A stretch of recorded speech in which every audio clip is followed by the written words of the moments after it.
Hello everyone, আসসালামু আলাইকুম। আমি এখন আছি আমার অফিসে।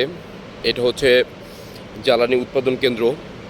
তো আমি আপনাকে আজকে দেখাবো যে অকটেন আর হচ্ছে ভেজাল অকটেন এই দুইটা চেনার উপায়। আমি এইটাতে কিছু তেল নিছি।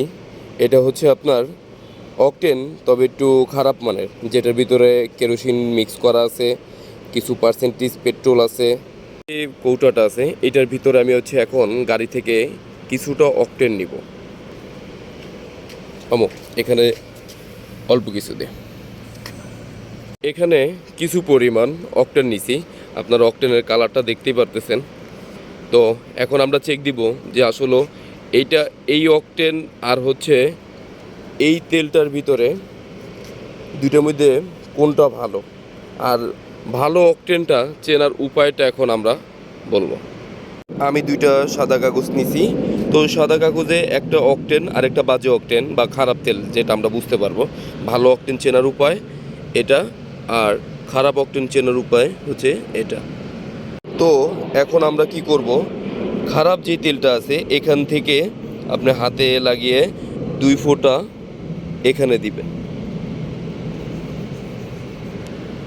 2 ফোঁটা এভাবে দিয়ে এভাবে লাড়াচাড়া দিবেন।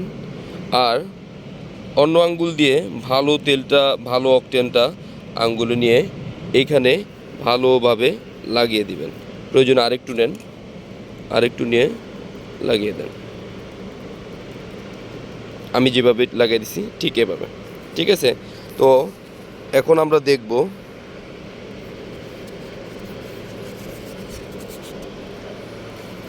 আপনারা দেখতে পাচ্ছেন যে বাজে যে অকটেনটা এটা ডান পাশে, আর অকটেন যেটা সেটা বাম পাশে। যদি আপনার ভালো অকটেন হয় সেটা খুব তাড়াতাড়ি শুকিয়ে যাবে এবং সাদা কাগজ সাদাই থাকবে। আর এটা হচ্ছে বাজে অকটেন, এটা হচ্ছে এখনও শুকায় নাই, গোল যে চিহ্নটা সেটা দেখা যাচ্ছে। আর এটাকে দেখেন, এটা আস্তে আস্তে শুকিয়ে গেছে, এটা আস্তে আস্তে শুকিয়ে গেছে। এটা একেবারে সেম একটা সাদা কাগজে যে তেলটা দিছিলাম, একেবারে সেম একটা সাদা কাগজ হয়ে যাবে, এখানে কোনো দাগ থাকবে না। ভালো অকটেন খুব তাড়াতাড়ি শুকিয়ে যাবে, আর এইটা এখনও শুকায় নাই।